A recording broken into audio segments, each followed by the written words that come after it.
des bâtisseurs de la paix dans la province du Kwilu entre les deux villes, Bandundu et Kikwit. Merci beaucoup.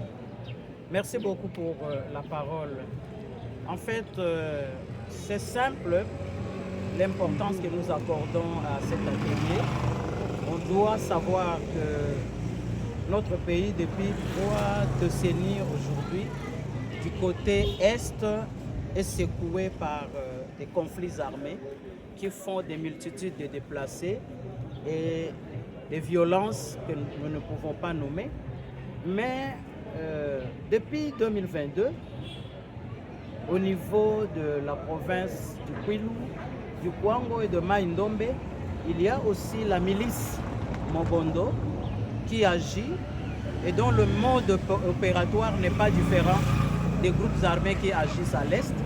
Et il y a une multitude de déplacés. Aujourd'hui, dans la ville de Bandundu, il y a des déplacés du conflit Mobondo. À Kikwit, il y a des multitudes de déplacés du conflit Mobondo et dans d'autres villages, il y en a. L'importance ici, c'est de vulgariser la résolution 1325 sur femmes, paix et sécurité et aussi amener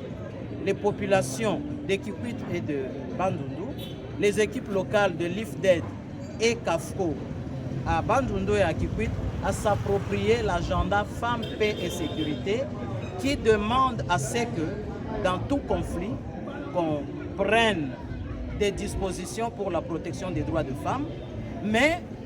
qu'on puisse intégrer les femmes dans tous les mécanismes de paix et de résolution des conflits et tout le travail qui est fait dans la période post-conflit, que les femmes soient prises en charge. Donc à l'issue des conflits récurrents de la milice Mobondo, nous avons pensé qu'il était important que ces outils de travail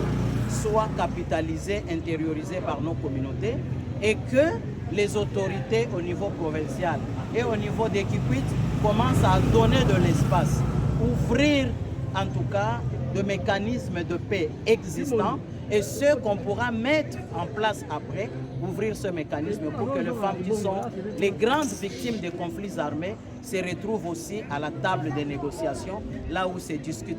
la paix, mais au moment où on reconstruit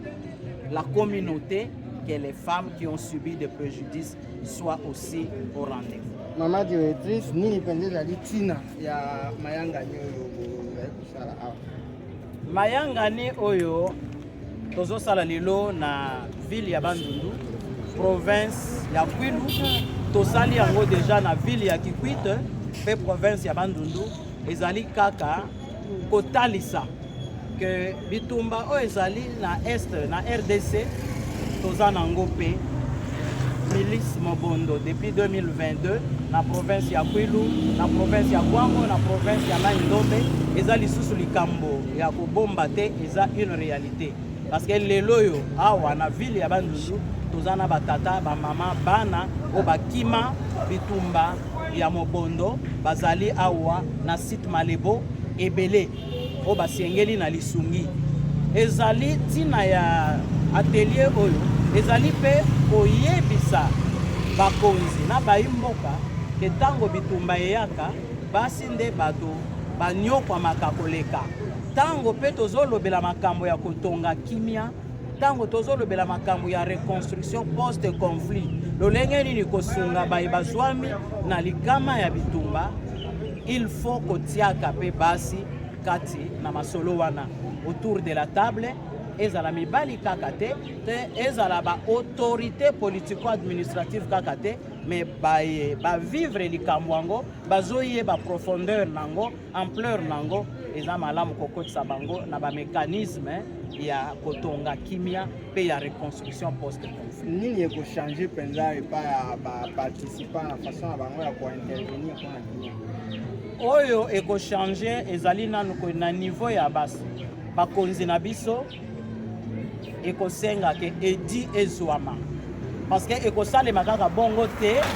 il y a tout un travail à plaidoyer oyo ba bâtisseurs de la paix oyo toko former pendant 3 jours, bakosala ba sensibilisation, bakosala ba formation, mais suka plaidoyer vers bakonzi lelo baye bafungoli mayangani mais kati ya masolo bakoyoka ngo tango babâtisseur de la paix bakobanda kokende